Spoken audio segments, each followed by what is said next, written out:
اس کے ساتھ آ کر لیٹ گئی تھی۔ باہر بہت تیز بارش ہو رہی تھی۔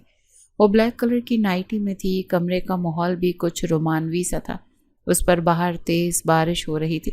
اس پر عفیفہ پر بیوی کا حق ہونا ارمان کے جذبات پر بھاری پڑ رہا تھا۔ اس نے آج پہلی مرتبہ عفیفہ کے نین نقش کو دیکھا تھا۔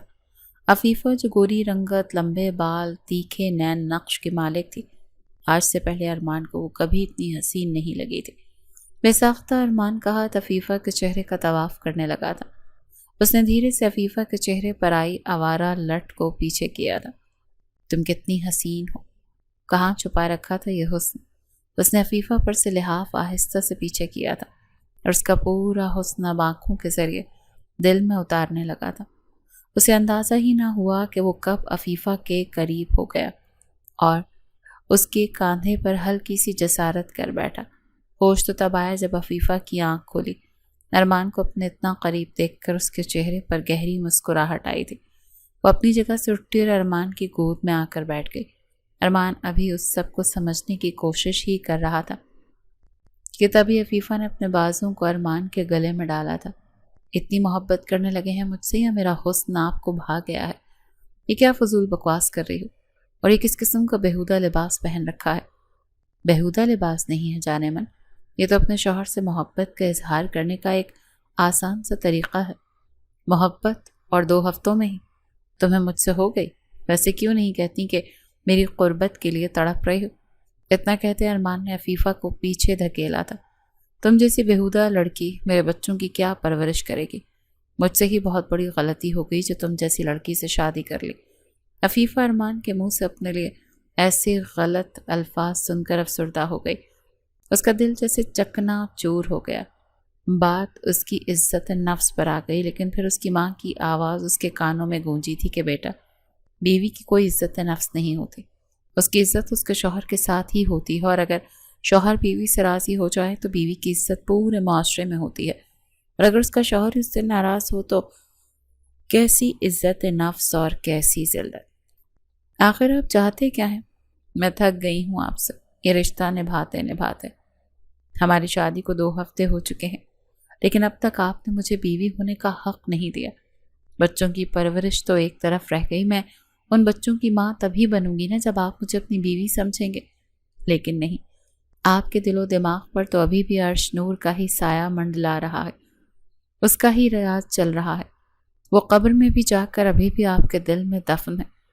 میرا وجود کہاں پر ہے آپ کی زندگی میں؟ میں کہیں پر بھی نہیں ہوں، تو پھر مجھ سے شادی ہی کیوں کی تھی؟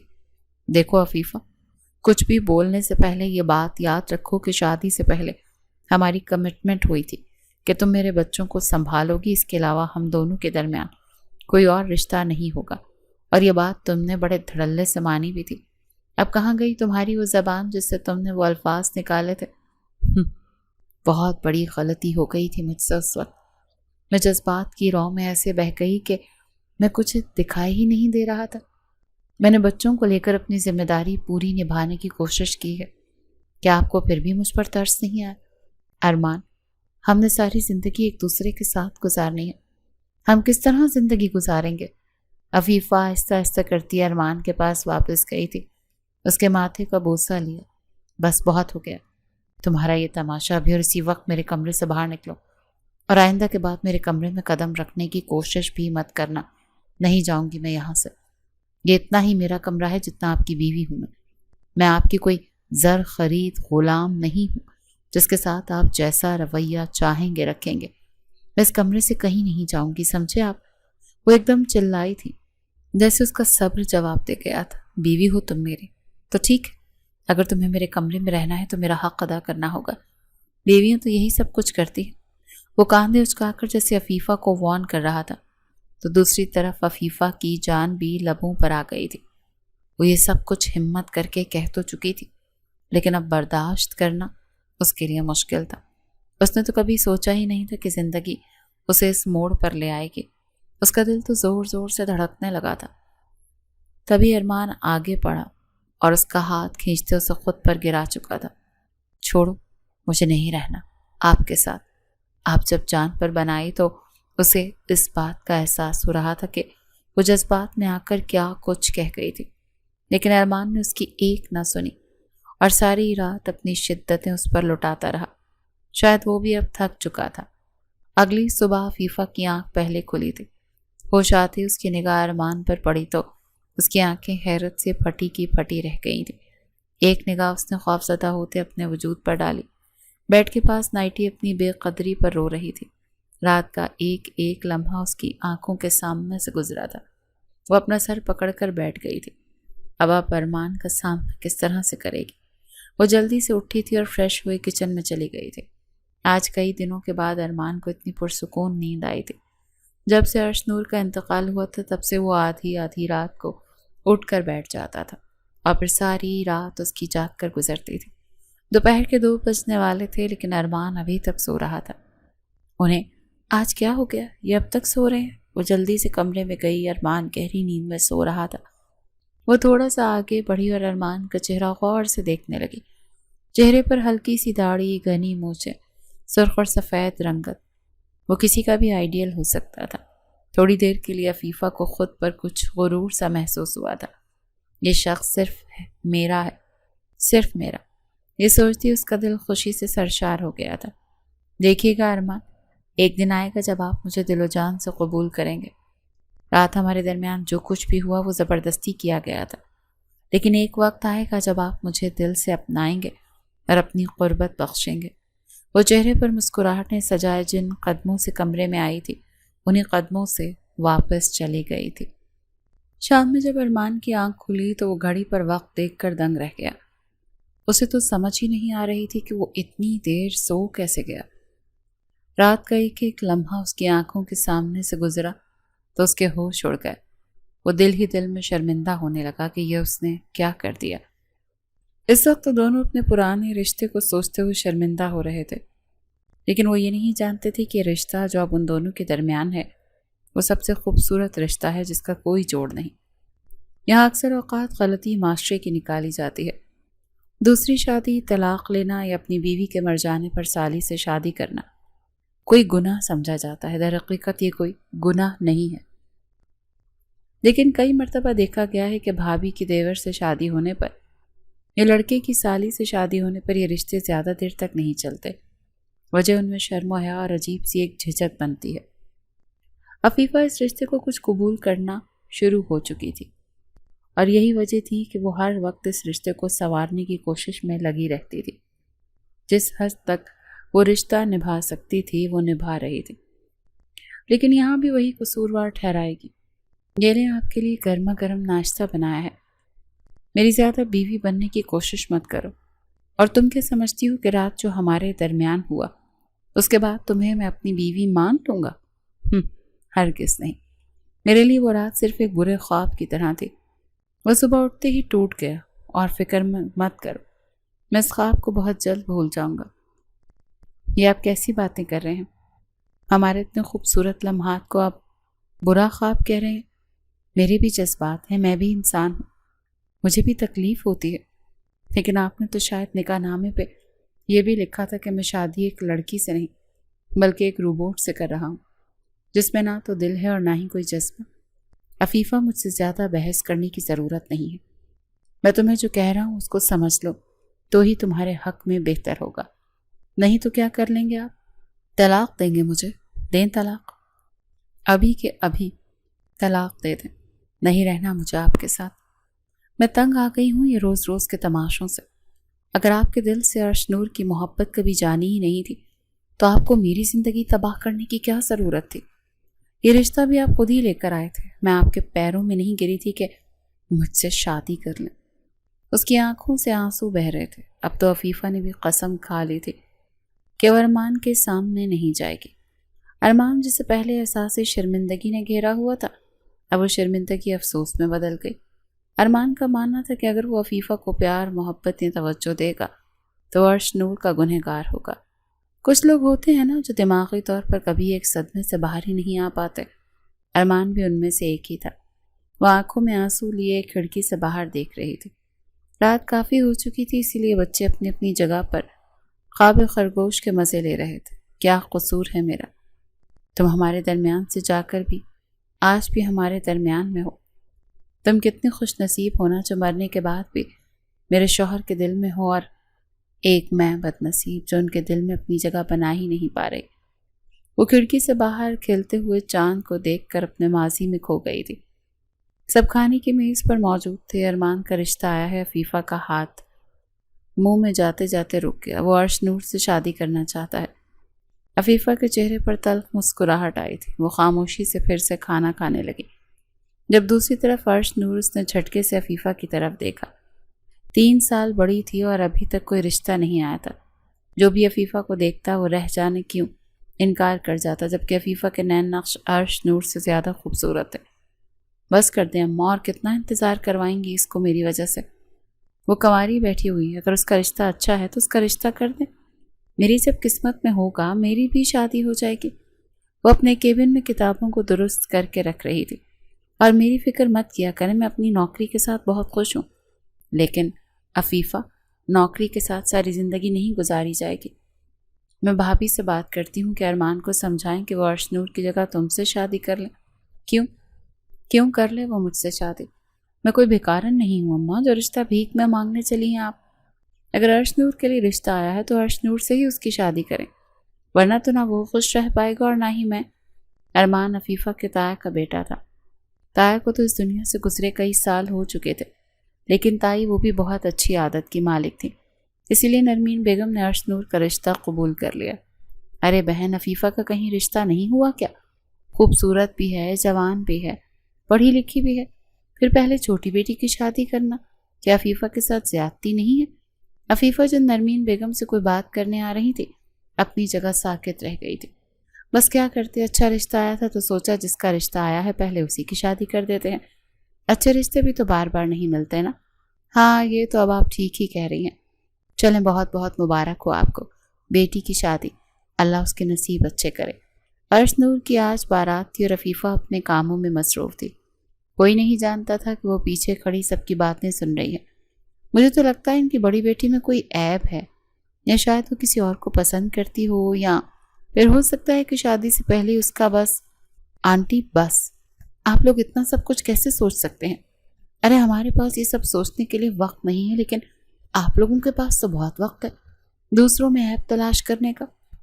ابھی اماں آپ کو بتا کر گئی ہیں نا، لیکن آپ نے اماں کی بات پر یقین نہیں کیا۔ جو آپ کے دل و دماغ میں چل رہا تھا وہ آپ کو اماں کے سامنے کہہ دینا چاہیے تھا نا۔ ان کو مبارکباد دینے کی کیا ضرورت تھی؟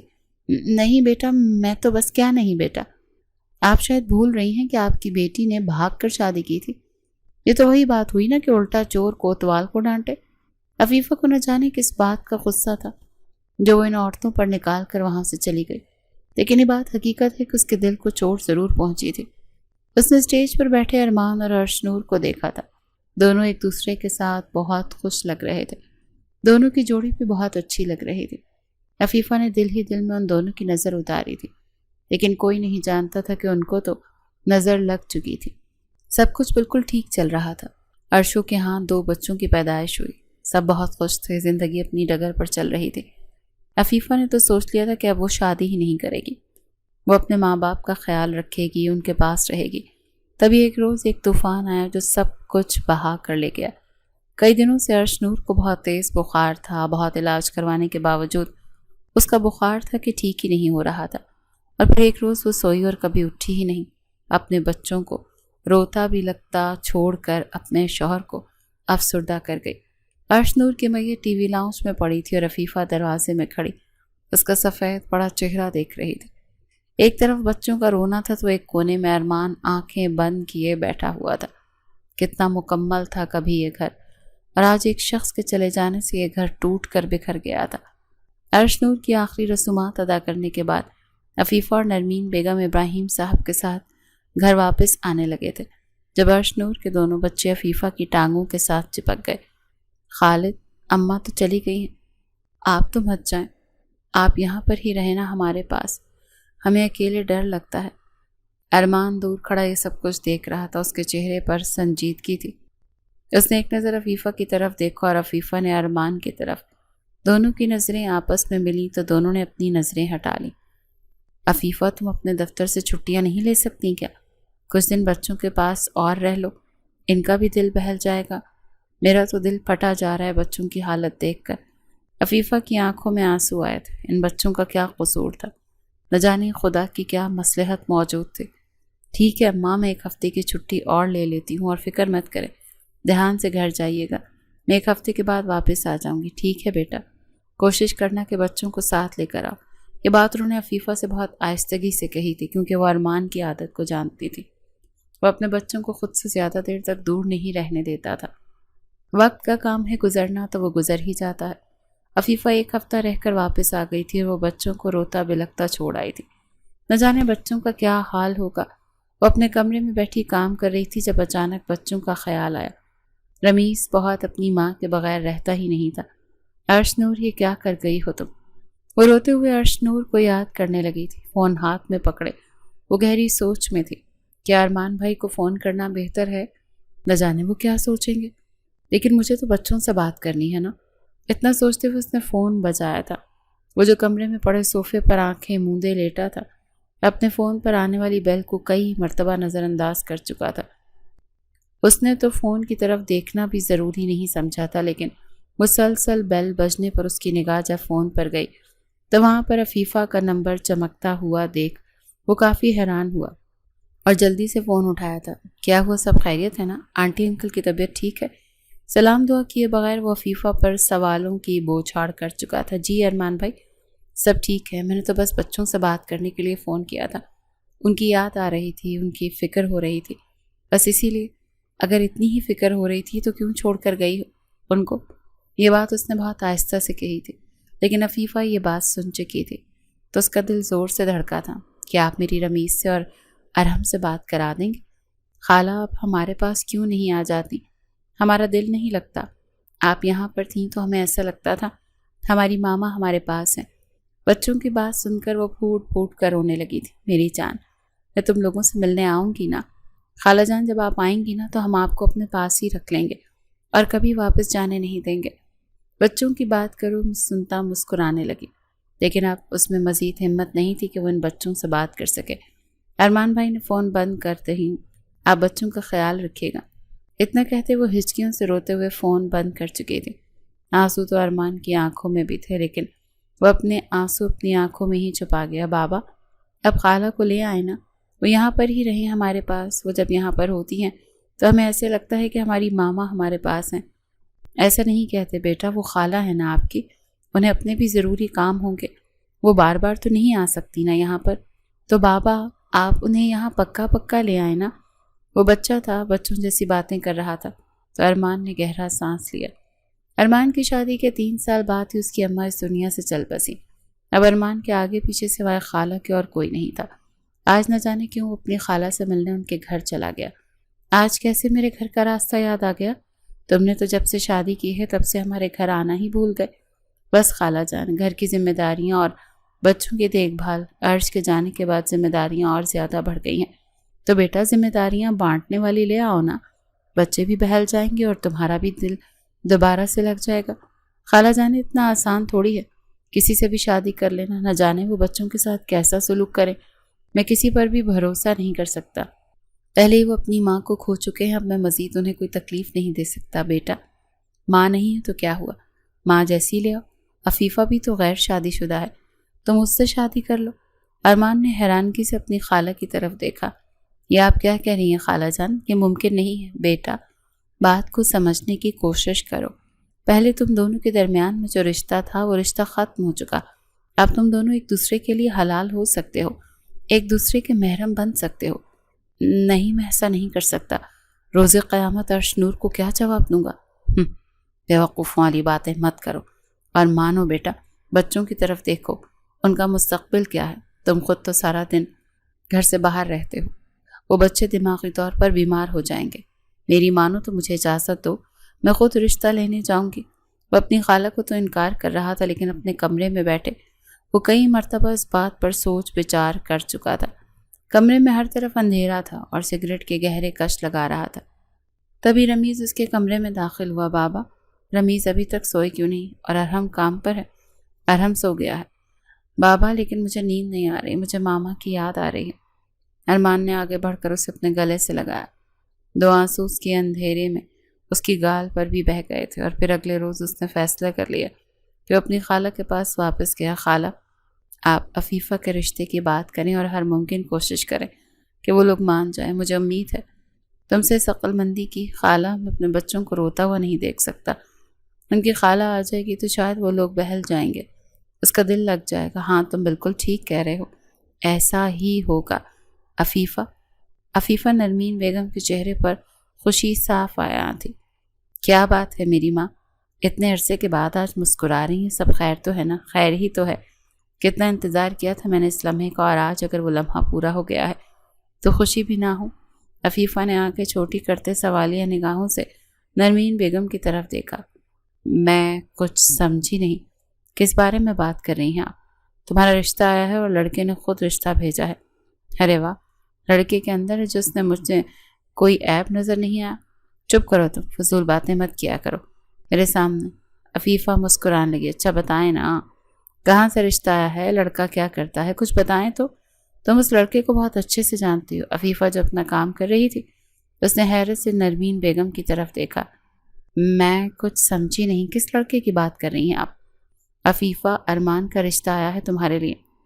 عفیفہ کا ڈائری پر چلتا ہوا ہاتھ ایک دم ساکت ہو گیا اور اس نے بے یقینی سے نرمین بیگم کی طرف دیکھا۔ یہ آپ کیا کہہ رہی ہیں؟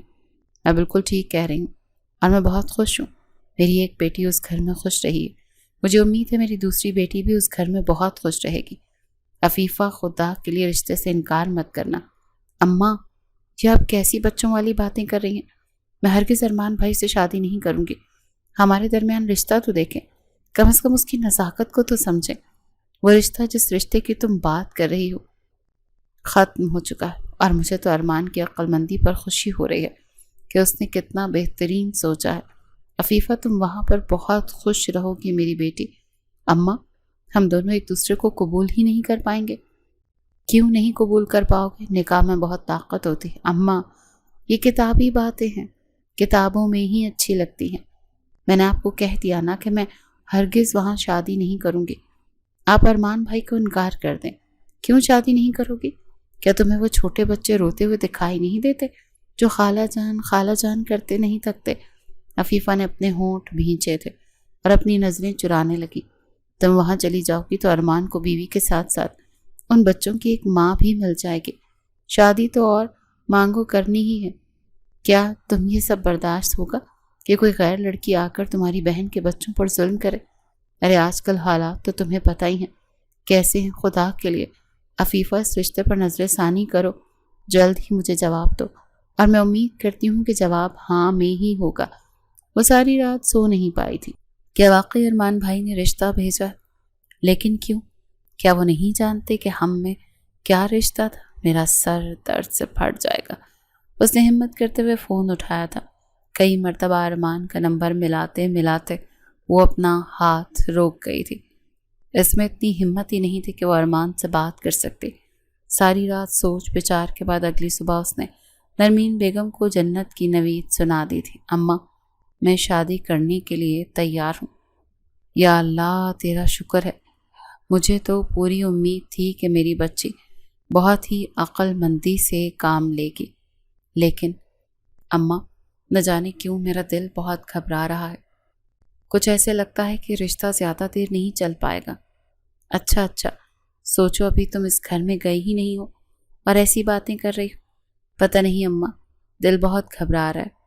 پھر دیکھتے ہی دیکھتے ارمان اور عفیفہ کا نکاح ہو گیا۔ نکاح سے آدھا گھنٹہ پہلے ارمان عفیفہ سے ملنے اس کے کمرے میں آیا تھا۔ وہ دلہن بنی بے حد خوبصورت لگ رہی تھی، لیکن ارمان کو اس سے کوئی فرق ہی نہیں پڑتا تھا۔ وہ ارمان کو اپنے کمرے میں دیکھ کر دنگ رہ گئی تھی۔ آپ یہاں پر کوئی کام تھا کیا؟ عفیفہ نے بڑی نرمی سے اپنا بھاری کامدار دوپٹہ سنبھالتے ہوئے پوچھا تھا۔ میں تم سے کچھ باتیں کلیئر کرنا چاہتا ہوں۔ کئی مرتبہ کوشش کی تھی کہ شادی سے پہلے یہ باتیں کلیئر ہو جائیں، لیکن موقع ہی نہیں مل پایا۔ میں تمہیں ابھی سب کچھ بتا دینا چاہتا ہوں۔ یہ شادی میں صرف اپنے بچوں کی خاطر کر رہا ہوں۔ میرے بچوں کی دیکھ بھال کے لیے شادی تم سے کر رہا ہوں، لیکن اس سے زیادہ مجھ سے اور کوئی امید مت رکھنا۔ تمہیں اس گھر میں کسی چیز کی کمی نہیں ہوگی، لیکن اگر تم یہ چاہو کہ میں تمہارے ساتھ شوہر جیسا رویہ رکھوں تو یہ میرے لیے ناممکن بات ہے، تمہارے پاس ابھی بھی وقت ہے، نکاح ہونے سے پہلے سوچ لو کہ کیا تمہیں میرے ساتھ شادی کرنی ہے یا نہیں۔ وہ اتنا سب کچھ کہہ کر کمرے سے باہر چلا گیا تھا اور عفیفہ آنکھیں پھاڑے اپنی جگہ کھڑی رہی۔ اسے عجیب سی گھٹن محسوس ہو رہی تھی، لیکن اس کا دل چاہ رہا تھا کہ یہ سارے زیور، یہ بھاری لباس اتار کر پھینک دے۔ آنکھوں سے آنسو بہنے لگے تھے۔ عفیفہ ارمان کمرے میں آیا تھا کیا؟ سب ٹھیک تو ہے نا؟ کچھ ٹھیک نہیں ہے اماں، میں نے آپ کو منع کیا تھا نا کہ میری شادی مت کریں اس سے۔ اور پھر عفیفہ نے نرمین بیگم کو ہر بات بتا دی تھی۔ عفیفہ، خدا کے لیے اس رشتے سے انکار مت کرنا، باہر سب رشتہ دار ہیں اور جاننے والے کھڑے ہیں تمہارے نکاح کے انتظار میں۔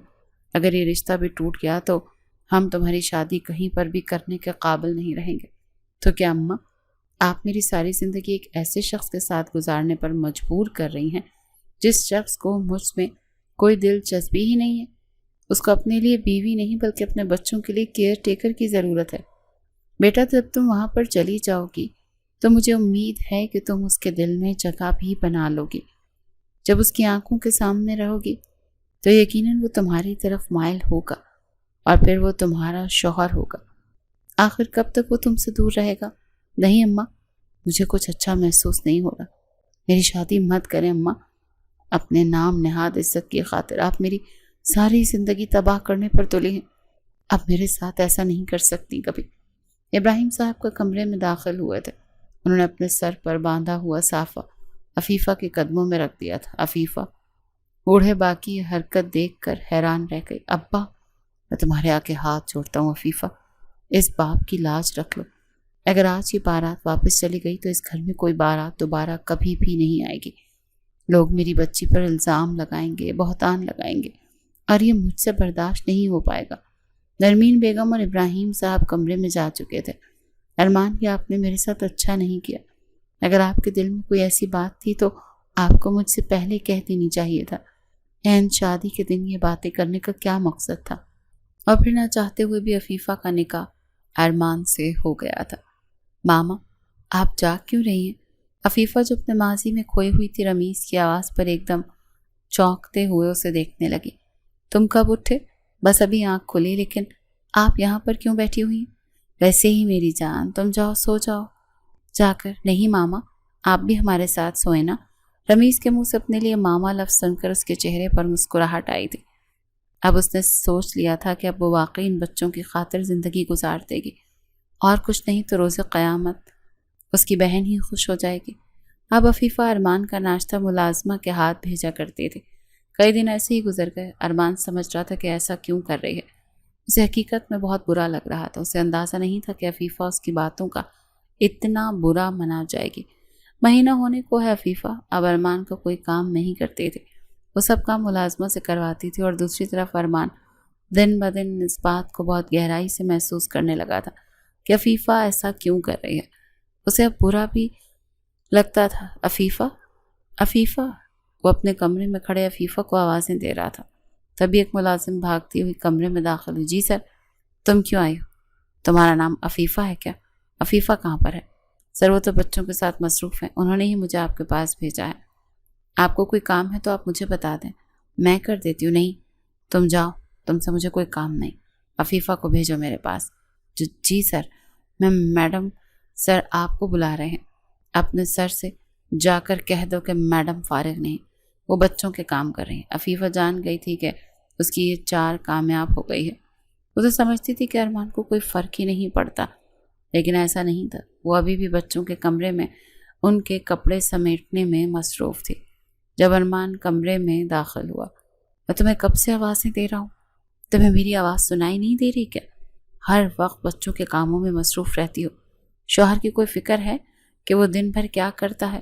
کیوں، آپ کو یہاں پر 2 وقت کی روٹی نہیں مل رہی کیا؟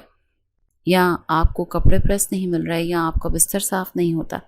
اگر کوئی مسئلہ ہے تو مجھے بتائیں، میں آج سے ہی ملازمہ پڑھ سکتی ہوں اور کرنا شروع کر دوں گی۔ آئندہ کے بعد آپ کا کوئی کام بھی دیر سے بالکل بھی نہیں ہوگا۔ ملازمہ، ملازمہ، ملازمہ، بیوی تم ہو میری، ملازمہ نہیں۔ اچھا، آ گیا آپ کو یاد کہ میں آپ کی بیوی ہوں؟ اتنے عرصے سے یہی آغاز کہاں پر تھی؟ جب مجھے آپ کی ضرورت تھی، جب آپ کے ساتھ کی مجھے ضرورت تھی، تب کہاں پر تھے آپ؟ تب تو آپ کے دل میں عرش کی جگہ تھی اور وہی ختم نہیں ہو رہی تھی۔ اب کیا ہوا؟ اب یاد نہیں آتی عرش کی آپ کو؟ عفیفہ تو شاید آج سارے حساب کتاب برابر کر دینا چاہتی تھی۔ اتنا کہہ کر وہ پھر سے اپنے کام میں مصروف ہو گئے۔ ارمان کو خود کا نظر انداز ہونا بالکل اچھا نہیں لگا تھا۔ تبھی اس نے جھٹکے سے عفیفہ کا بازو کھینچا تھا، لیکن اسی لمحے عفیفہ کا سر چکرایا، وہ ارمان کے بازوؤں میں بے ہوش ہو گئی تھی۔ عفیفہ آنکھیں کھولو، آنکھیں کھولو عفیفہ، کیا ہوا ہے تمہیں؟ ارمان کے تو حقیقت میں ہی طوطے اڑ گئے تھے۔ وہ جلدی سے عفیفہ کو بازو سے اٹھائے ڈاکٹر کے پاس لے گیا۔ ڈاکٹر کیا ہوا میری بیوی کو؟ سب ٹھیک تو ہے نا؟ جی سب ٹھیک ہے، ایسی کنڈیشن میں چکر آنا، دل خراب ہونا، یہ تو معمولی سی باتیں ہیں۔ اسی کنڈیشن میں کچھ سمجھا نہیں، لگتا ہے آپ کو نہیں پتا آپ کی بیوی پریگننٹ ہے۔ عفیفہ اور ارمان نے بے یقینی سے ڈاکٹر کی طرف دیکھا۔ یہ آپ کیا کہہ رہے ہیں ڈاکٹر صاحب؟ میں بالکل ٹھیک کہہ رہا ہوں۔ ارمان کے چہرے پر ایک دم سنجیدگی چھا گئی، جبکہ دوسری طرف عفیفہ بے حد خوش تھے۔ یہ احساس ہی ایسا تھا، ماں بننے کا احساس اتنا خوبصورت ہوتا ہے۔ وہ بہت خوشی خوشی گھر گئی تھی۔ اسے لگا تھا کہ اب سب کچھ ٹھیک ہو جائے گا، لیکن وہ نہیں جانتی تھی کہ ایک اور قیامت اس کا انتظار کر رہی ہے۔ گاڑی میں بالکل خاموشی تھی اور عفیفہ سمجھ نہیں پا رہی تھی کہ ارمان خوش ہے یا ناخوش، لیکن ابھی اسے اتنی شرم محسوس ہو رہی تھی کہ وہ ارمان سے کوئی بھی بات نہیں کر پا رہی تھی، بس دل ہی دل میں خوش ہو رہی تھی۔ ارمان ساری رات سو نہیں پایا۔ آج شام کو تیار رہنا، ڈاکٹر کے پاس جانا ہے۔ وہ اپنے کام میں مصروف تھے۔ جب ارمان پیچھے سے آ کر بولا تو عفیفہ نے مسکراتے ہوئے ارمان کی طرف دیکھا۔ لیکن کیوں؟ کل ہی تو ابھی ہم ڈاکٹر کے پاس سے ہو کر آئے ہیں۔ لیکن اگلے ہی لمحے ارمان نے جو کہا، عفیفہ کو لگا کہ اس کا اگلا سانس نہیں لے پائے گی۔ مجھے تمہارے وجود سے کوئی بچہ نہیں چاہیے۔ تم جانتی ہو تم سے شادی میں نے اپنے بچوں کے لیے کی ہے۔ اب اگر تم اپنا بچہ پیدا کر کے بیٹھ جاؤ گی تو میرے بچوں کو کون دیکھے گا؟ تم تیار رہنا، شام میں تمہیں اسپتال لے جاؤں گا، ہمیں یہ ختم کروانا ہے۔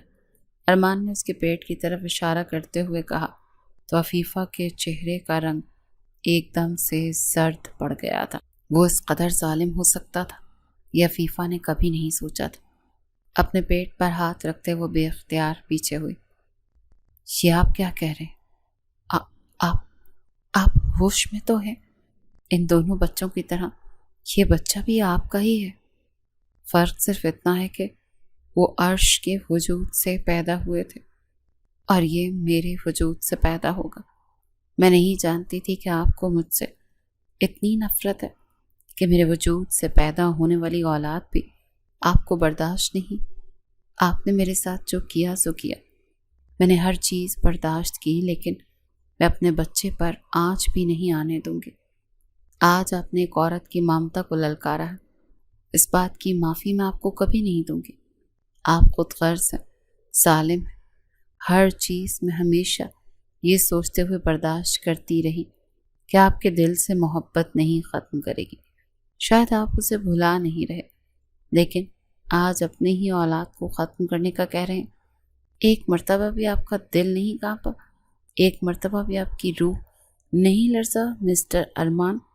میرے بچے کو اگر کچھ کرنے کی کوشش کی نا تو میں آپ کو کبھی معاف نہیں کروں گی۔ روز قیامت آپ میرے دیندار ہوں گے۔ اتنا کہتے عفیفہ دوسرے کمرے میں بند ہو گئی تھی۔ ارمان اس میں پلتا جذبہ دیکھ کر خوف زدہ ہو گیا تھا۔ اسے لگ رہا تھا کہ عفیفہ اگر یہ بچہ پیدا کرے گی تو اس کی توجہ ساری اس بچے پر چلی جائے گی اور عرش نور کے بچے رل جائیں گے۔ لیکن اس شام اس نے فیصلہ کیا کہ وہ ارمان کے آنے سے پہلے ہی اس گھر سے بھاگ جائے گی۔ کئی مرتبہ سے رمیز اور ارحم کا خیال آیا، مجھے معاف کر دینا میرے بچوں، تم لوگوں کے پاس تمہارا باپ ہے، لیکن اس بیچارے کا کیا قصور جسے اس کا سگا باپ ہی اس دنیا میں نہیں لانا چاہتا۔ مجھے اس بچے کی حفاظت کرنی ہے، مجھے معاف کر دو۔ وہ ان لوگوں دونوں بچوں کا چہرہ دیکھتے ہوئے ان سے معافی مانگ رہی تھی اور اس کو سلاتے ہی اپنا ضروری سامان لے کر گھر سے بھاگ کے۔ رات کے وقت جب ارمان گھر واپس آیا تو عفیفہ کہیں پر بھی نہیں تھی۔ صاحب آپ کے لیے پانی لاؤں؟ تمہاری میڈم کہاں پر ہے؟ ارمان نے ملازمہ سے پہلا سوال کیا۔ صاحب وہ تو شام میں ہی بیگ باندھ کر کہیں چلی گئی اور جاتے ہوئے کچھ چابیاں مجھے پکڑا گئی ہیں، کیا آپ کے آنے پر آپ کو دے دوں؟ ارمان کے تو ہوش ہی اڑ گئے تھے۔ کہاں چلی گئی وہ؟ اور تم نے اسے روکا کیوں نہیں؟ صاحب میں نے بہت کوشش کی انہیں روکنے کی، لیکن انہوں نے میری کوئی بات نہیں سنی، وہ بہت رو رہی تھی۔ ارمان تو اپنا سر پکڑ کر بیٹھ گیا تھا۔ کہاں جا سکتی ہے وہ؟ کیا گھر گئی ہے؟ مجھے ابھی پتہ کرنا ہوگا۔ دیکھو آج تم گھر مت جانا، بچوں کے پاس رہ لو، بچوں کو اکیلے مت چھوڑنا، میں کل صبح تک گھر واپس آ جاؤں گا۔ ٹھیک ہے صاحب، آپ بے فکر ہو کر جائیں، میں دیکھ لوں گی۔ ارمان گاڑی میں بیٹھتا زن سے گاڑی ابراہیم صاحب کے گھر لے گیا۔ اتنی رات کو کون آ گیا؟ خیر ہو سب۔ ابراہیم صاحب نے دروازہ کھولا تو سامنے ارمان کو کھڑا دیکھ کر وہ بے حد پریشان ہونے لگے۔ ارمان بیٹا تم یہاں پر؟ سب خیر تو ہے نا؟ اتنی رات گئے؟ عفیفہ کہاں پر ہے؟ ارمان کی آنکھیں حیرت سے پھیل گئیں۔ عفیفہ؟ کیا مطلب؟ عفیفہ تو یہاں پر نہیں ہے۔ کیا یہاں پر نہیں ہے؟ کیا کہا؟ پھر کہاں پر ہے عفیفہ؟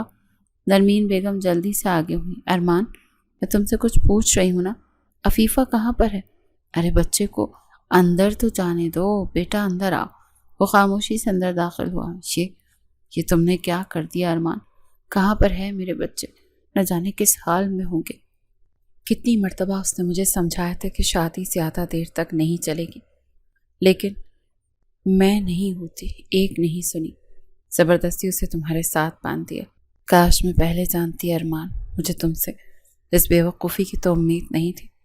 مجھے لگا تو جس طرح تم نے میری عرش کو اپنی پلکوں پر بٹھا کر رکھا ہے، تم میری عفیفہ کو بھی ایسے ہی رکھو گے۔ لیکن وہ آنکھوں میں آنسو لیے سر جھکائے بیٹھا تھا۔ میں اپنی بچی کو کہاں سے تلاش کروں؟